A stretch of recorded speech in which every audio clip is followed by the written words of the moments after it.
So, listeners, welcome back to today's final segment of series Reality is So Unreal, where we are exploring caregivers' stress. So, if you're a caregiver or know someone who is in this role, you have probably seen that caregiving, while meaningful, brings some serious challenges and often a lot of stress. In this segment, we are diving into something called Caregiver Stress Theory, which is a way to understand why caregiving can be so difficult and what that stress looks like on different levels. It will bring down some core ideas. Here, I will explore in the theory or looking into the perspective of the theory and offer real life examples to show that these stress, how they look like in everyday life.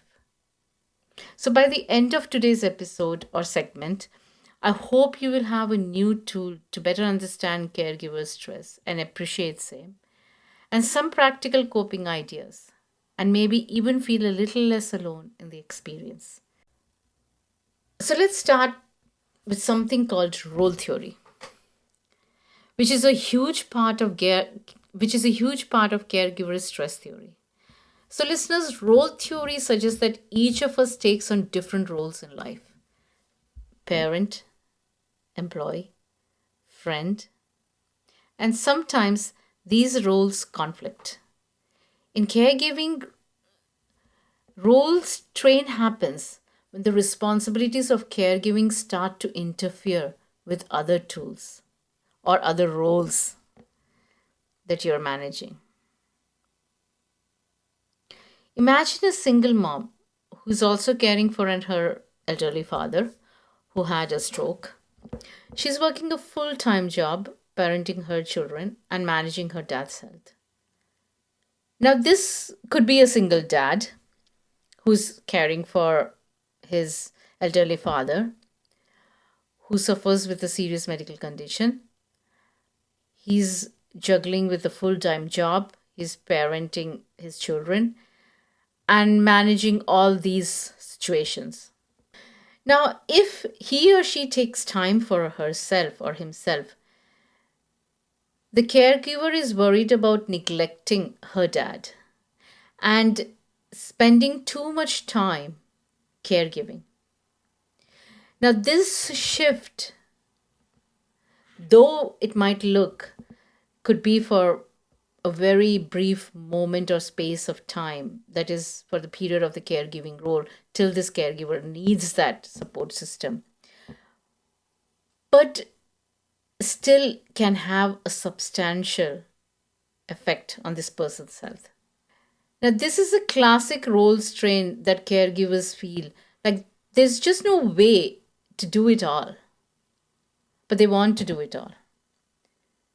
Because the fear that he or she feels, or the caregivers feels, that they are neglecting their kid or their job, but they want to prioritize the current situation, which is managing the health of the person that is not well. And that's where this emotional conflict creeps in. Many caregivers feel the guilt or resentment because the job can be so demanding that they start to lose their sense of self. And these emotions can lead to burnout over time. Because don't forget that the time factor is also there. You could be start caring for this person at the age of 48, but by that time that the care period ends, you could be at the age of 50.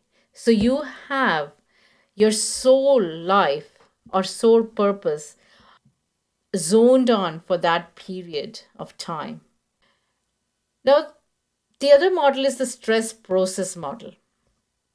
So, stress process model was developed by Leonard Perlin and his colleagues. Now, this model explains that caregiver stress is usually a result of multiple ongoing stresses. Perlin identified two main types: primary and secondary stresses. And he also managed to introduce the idea of mediators that help us cope with these stresses, which is very interesting. So here is how I will break it down for you.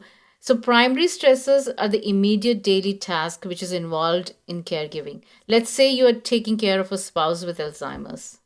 So your primary stressor would include helping with daily needs like meals, hygiene, and constant supervision.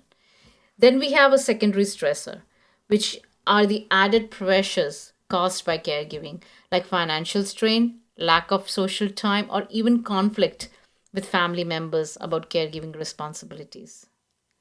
For example, a caregiver might miss out on career opportunities because they can't work full time. And that financial pressure adds to their stress, but is a side effect of primary caregiving duties. And then there are mediators, things that can help us manage or reduce stress. Now, these can be practical, like hiring a part time caregiver to get a break because the person is being financially paid,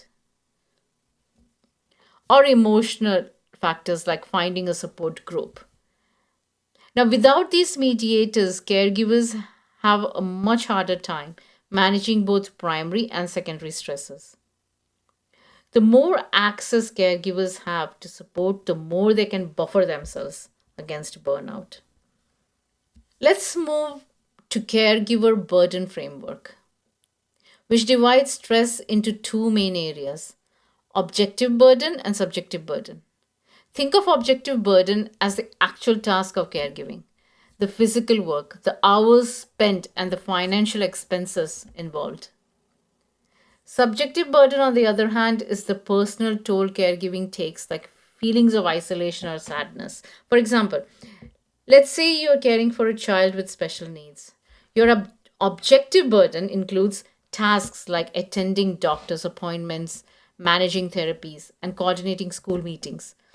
But your subjective burden might be feeling isolated because you don't have as much in common with other parents, or feeling like no one truly understands your day to day challenges. And here is what's so important, listeners. Many caregivers don't see their subjective burdens as valid because they feel like they're supposed to be selfless because it's your child. This is where caregivers really start to experience emotional fatigue. It's exhausting to feel this weight without validation, and it's a big reason caregivers experience high levels of burnout.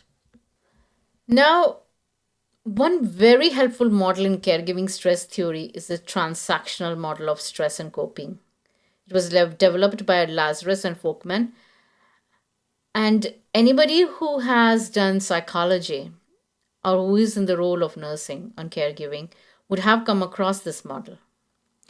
It's all about how caregivers see or appraise their situation and the ways they cope with it. Now, this model says that stress depends not just on the situation, but on how the caregiver interprets it. There are two steps in this model. So, primary appraisal and secondary appraisal. So, in primary appraisal, the caregiver assesses whether the situation is a threat or a challenge.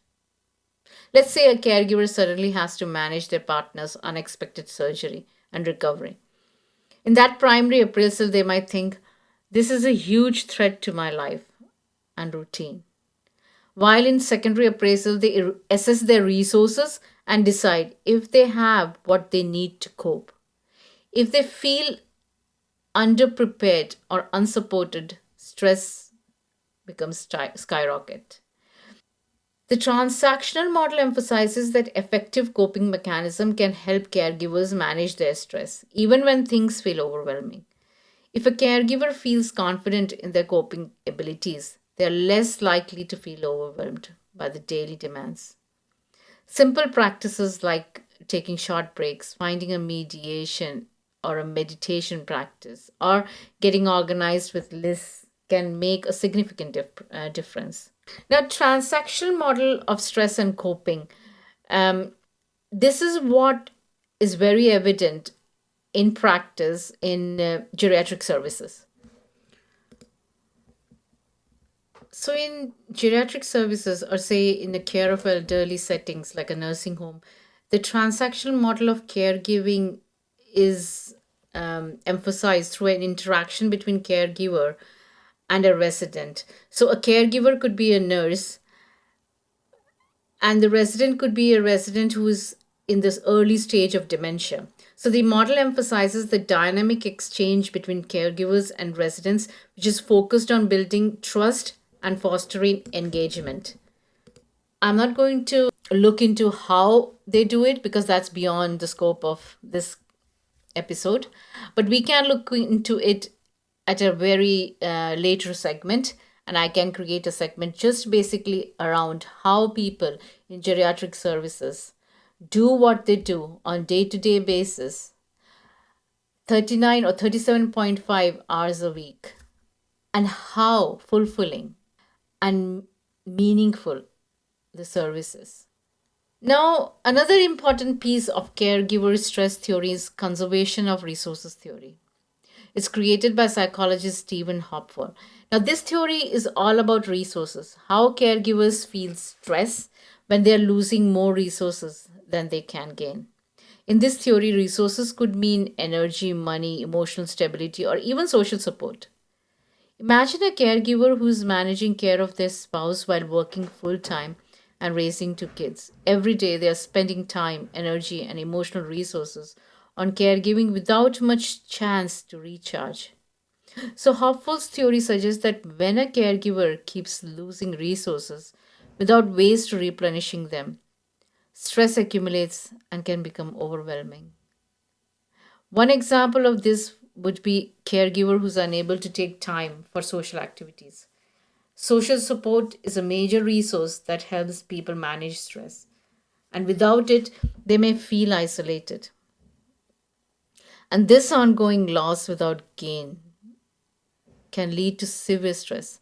And that's where support networks, whether from friends, family, or caregiver support groups, are essential. Finally, the duality of caregiver identity. Now, this idea suggests that caregivers often struggle with an internal conflict between their caregiving role and their personal identity. And it's the feeling of being defined by caregiving alone and losing the parts of yourself that existed before.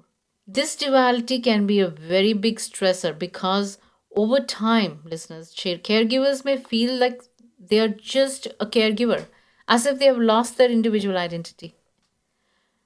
For example, a person who spent years building a career might feel resentful or guilty for putting it aside to become a full time caregiver for a patient or a parent with Alzheimer's. This shift in identity is hard, and caregivers sometimes feel isolated because of it. If they feel their identity is consumed by caregiving, it can take an emotional toll and amplify stress. So that's a deep dive into caregiver stress theory, an exploration of why caregiving can be so challenging and the many layers of stress involved. I hope today's episode gives you a better understanding of why this role can be very overwhelming at times. Now, this doesn't mean that any caregiver does not acknowledge that how meaningful this role is. But what we need to understand here is and remember that the feelings of stress, identity conflict, and even burnout are very natural responses to a demanding role. If you're feeling this way, it's not a personal failing. It's a sign that support is needed. Resources are needed. Reach out, seek support, and remember that caring for yourself is a crucial part of caring for someone else. Thanks for joining me today. If this episode resonated with you or you think someone might benefit from it, please share it. Take care of yourself and have a lovely week ahead. Thank you.